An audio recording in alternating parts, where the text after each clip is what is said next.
Pete, thanks for joining us. I read the column on Josh Rosen. What were your thoughts before you met him? What were your thoughts after you met him?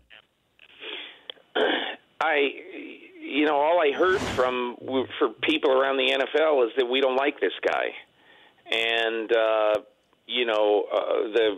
sort of wiseacre stuff that he did in college with, putting a hot tub in his room and wearing the anti-Trump cap to play golf at a Trump golf course, and just he's sort of a wise guy, and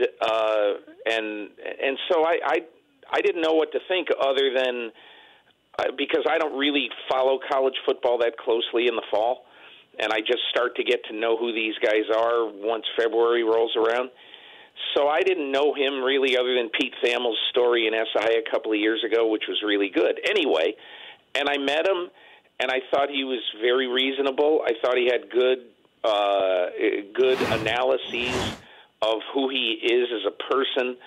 And, Dan, the bottom line in all this is that to me, the NFL has an inherent distrust of rich kids. They just do. And you have to prove to them that being rich doesn't matter. Josh Rosen's family is wealthy. His great-grandmother founded the Wharton School at Penn. His father is a very successful surgeon in Los Angeles. They've got a lot of money. So a lot of people in the NFL just sort of roll their eyes at that to begin with. And I just think the best answer he gave me is that, having all this money and being this competitive and being at the Combine and playing in the Pac-12 and everything, that should prove to you that, how much I love football and how much I want football. I don't have to work this hard. I don't have to do all this. The fact that I'm doing it and doing it at a high level should prove to everybody that, hey, the first time I get benched, I'm not going to quit and go home and live in the mansion in L.A. We love comparisons. It feels like any draft in any sport, we like to compare somebody. If you're going to compare his personality, I guess, let's start there. Is there a comparison, an apt comparison?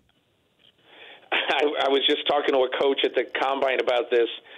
He kind of reminds me a little bit of Joe Theismann, which is not the greatest compliment in the world, but a guy who is going to let you know his opinion on everything and anything, and doesn't mind saying that. But having said that, I mean, I'm not saying you compare him to Joe Theismann, but his personality is kind of Theismann-ish. And look, Dan, there's all this stuff about how a quarterback meshes in the locker room and you've got to love this guy and all that stuff. And look, I've been around a lot of quarterbacks who are either quieter guys, who are not guys who, hey, rally around me guys and all that. And they when they win, the players in the locker room love them. When they play great, the players love them. They're not going out to dinner with each other all the time. The players love him because he shows up Sunday at 1 o'clock and plays great. And all this other stuff, it's all because NFL teams have months to dig into guys, and I don't find this guy particularly disturbing at all in any way. For more Dan Patrick Show, tune to Audience Channel 239 on DirecTV or download the Dan Patrick Show app.